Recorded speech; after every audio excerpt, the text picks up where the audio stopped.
The key to assembly is to make sure you have the correct parts because everybody on the line is thinking about the customer.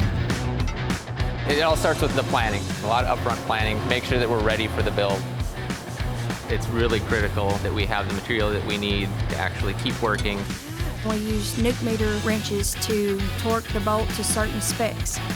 We want to keep our customers, we want them to come back, so we want to build the engine the correct way so they'll always come back. Say the new side makes an update to an existing part number, or they make an update to an existing group. We'll see those changes, we'll make those changes, and we'll make the updates to ensure that we both have the latest engineering releases and the latest engineering technology.